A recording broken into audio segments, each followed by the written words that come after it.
After 2 videos on championship level teams, I thought it'd be fun to talk about another. Once again, this team, Blackburn Rovers in this case, has a long history full of silverware. They also won the Premier League, which replaced the English top flight in 1992. So, let's talk about the Blackburn Rovers. Blackburn founded in 1875, but they did not play an official league game until 3 years later. It was then that they joined the Lancashire League. The following year, they also joined their first FA Cup, and even won their first ever game in the tournament 5-1. Let's just not mention that they lost in the third round 6-0 to Nottingham Forest. By 1882, they were well established and made their first FA Cup final, losing 1-0 to Old Etonians, who are heavily featured in the Netflix show The English Game. 2 years later, they won their first silverware, beating Queen's Park 2-1. In a repeat final the next year, they won 2-0. They completed the three-peat the year after, beating West Brom 2-0. For this impressive feat, they won a special award known as the Silver Shield. If you're wondering, the Queen's Park team was not QPR, but is a Scottish team who now plays in the Scottish 2nd Division.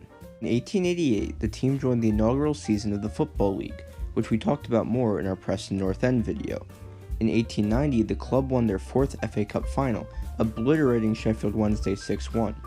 William Townley scored a hat-trick in the final, becoming the first ever player to do so. To no one's shock, they went on to win the final the next year and beat Notts County 3-2.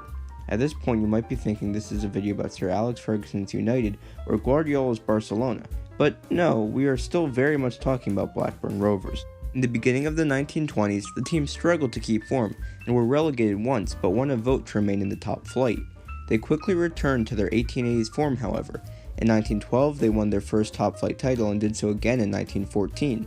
The First World War had a negative effect on the team, dropping them from title contender 2 after the war ended, being in a relegation battle. They rebounded quickly, however, avoiding relegation and also winning the 1928 FA Cup final. That was a lot of winning. How about we change pace and talk about some losing?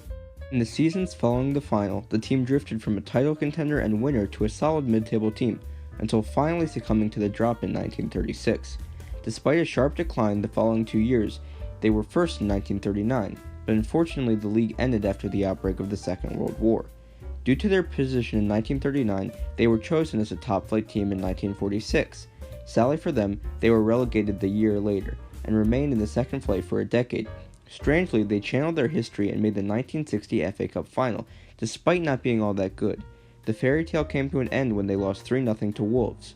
That was partly due to the fact that Dave Whelan broke his leg early in the game, making them play down one man. In 1966, they were relegated and enjoyed 26 years in the second and third flights. In the 70s, they were a yo-yo club, going from second to third divisions twice. By the 1980s, they were consistently pushing for promotion, usually just barely missing out. At the same time, Jack Walker, owner of Walker Steel, was amassing a fortune of $60 million and decided to set his sights on owning his very own football team. In 1992, with the help of Walker's millions, Blackburn made the top flight, just in time for the inaugural Premier League. That year, a whopping $3.5 million was shelled out for Southampton up-and-comer Alan Shearer. That may not sound like a lot of money in today's football climate, with the likes of Roman Abramovich spending tens of millions of dollars on the likes of Danny Drinkwater, but at the time that was serious money, and by that I mean the English record transfer fee. They finished 4th in 1993, 2nd in 1994, and finally brought it home in 1995. That trophy was their first major piece of silver since all the way back in 1928, when they won the FA Cup final. After winning the trophy, the team began to dramatically decline. Poor season start after poor season start led to a coaching carousel, which ended with Brian Kidd. Unfortunately, Kidd failed to keep the Rovers up, and in 1999, 4 years after winning their title, they were relegated. While there is still more history to Blackburn, it is largely just a tale of an average Premier League team becoming an average second-tier team. They did get promoted back and even played some European football after finishing 6th, but soon after were relegated again. After a one-season stint in League One, the 3rd division, they were sent back up into the Championship. As with all these videos, I really enjoyed researching this one. A lot of people know the story of their 95 win, but I had no idea just how dominant they were in the FA Cup. Regardless, thanks for watching and I hope you enjoyed.